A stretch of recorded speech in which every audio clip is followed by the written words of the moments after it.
चुनाव जीतने के लिए फ्री बीज अथवा रेवड़ी संस्कृति देश में बहुत पसार रही है।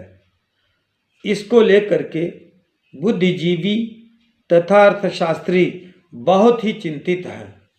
वो कहते हैं कि इसकी कीमत राजनीतिक दल नहीं, अगली पीढ़ी चुकाएगी, क्योंकि ये जो मुफ्त सुविधाएं बराबर बांटी जा रही हैं, यह देश के विकास में बोझ है। पूरे देश में ये चर्चा चल रही है कि यह रेवड़ी संस्कृति देश में जन कल्याण कर रही है या राज्य के विकास में बोझ बन रही है। माननीय प्रधानमंत्री जी दिल्ली जीतकर भले भाजपा की पीठ थपथपा रहे हों, लेकिन स्थिति इससे उलट है। जो राह केजरीवाल ने जीत के लिए पकड़ी थी, भाजपा उससे एक कदम आगे निकल गई। आज पूरे देश में मुफ्त घोषणाएं जैसे बिजली सब्सिडी, बसों में महिलाओं को मुफ्त यात्रा, मुफ्त बिजली, किसानों का कर्ज माफ़ करना, मुफ्त लैपटॉप, मुफ्त गैस सिलेंडर, महिलाओं, बेरोजगार, युवा, किसानों एवं मजदूरों को वित्तीय मदद देना, ये 2023 के बाद चलन बहुत तेजी से आया है। यह बोझ राज्य में लगभग 96,000 करोड़ रुपए या उस राज्य की जीडीपी का 2.2% हो गया है। इसे लेकर सुप्रीम कोर्ट भी बहुत चिंतित है। उसने सरकार को फटकार लगाया है। मुफ्त सुविधाओं के बोझ से यहाँ के लोग परजीवी हो जाएंगे, वो मानसिक रूप से अपंग हो जाएंगे। राशन मिलेगा, मुफ्त पैसा मिलेगा, तो कौन काम करना चाहेगा। आज पार्टी जीतने के लिए मुफ्त सुविधा देने की होड़ मची हुई है। आप दिल्ली के चुनाव में देख लीजिए, अगर आप पार्टी के तरफ से 2100 रुपये देने का संकल्प पत्र में स्थान दिया गया, तो वहीं भाजपा उससे बढ़ चढ़ करके कहा कि हम 2500 रुपये प्रति मंथ महिलाओं को देंगे।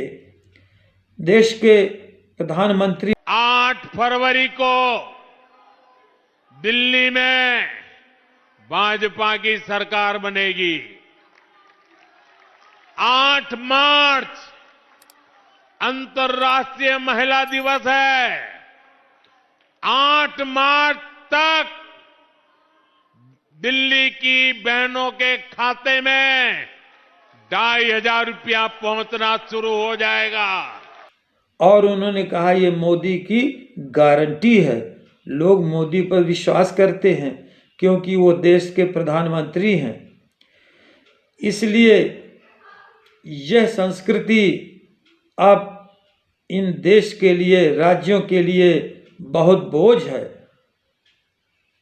यहाँ बुद्धिजीवी ये तर्क देते हैं कि मुफ्त सुविधाओं की ये कीमत राजनीतिक दल नहीं बल्कि हमारी अगली पीढ़ी चुकाएगी। इसके संकेत अभी से मिलने शुरू हो गए हैं। देश के 9 राज्यों में महिलाओं के कैश ट्रांसफर में सत्र 2024-25 में 1 लाख करोड़ से अधिक का आवंटन कर दिया गया है। आज पंजाब की हालत खस्ताहाल है। चुनावी वादों की वजह से उसकी वित्तीय स्थिति बहुत खराब हो गई है। राज्य बोझ तले दबे जा रहे हैं। अभी 2027 में उत्तर प्रदेश का चुनाव अभी बाकी है। यहाँ की महिलाएं भी बहुत उत्साहित हैं। वो भी मोदी की गारंटी पर बड़ी आतुर हैं कि 2500 रुपये महीने उनके खाते में आने लगेंगे, जबकि यह मुफ्त व्यवस्था हमारे देश में कभी नहीं लागू रही। भारतीय रिजर्व बैंक के अनुसार देश में राज्यों का कुल बकाया कर्ज 93,93,318 करोड़ रुपए है। तो ऐसी स्थिति में ये दिनों दिन कर्ज के बोझ के तले दबे जा रहे हैं। देश की आर्थिक स्थिति डामाडोल हो जाएगी।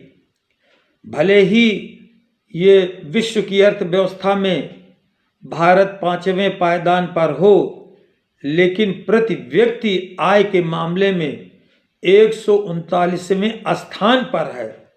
आप ये न भूलिए कि भले इसकी 5वीं अर्थव्यवस्था है, 209 लाख करोड़ रुपए इसकी जीडीपी है, लेकिन उस पर जनसंख्या का बोझ कितना है इस पर भी आप गौर कीजिए। 143 करोड़ भारी भरकम जनसंख्या का बोझ इस जीडीपी पर है। इसलिए प्रति व्यक्ति आय के मामले में यह देश 139वें देश पर आता है। अतः ये फ्री बीज और रेवड़ी संस्कृत पर रोक लगनी चाहिए और ये चुनाव जीतने का एक नायाब तरीका है। पहले नगद पैसे दिए जाते थे, उस पर चुनाव आयोग हस्तक्षेप करता था, लेकिन यह बाद का सौदा है। इसलिए आज की इस विषम परिस्थिति में चुनाव आयोग भी मौन है।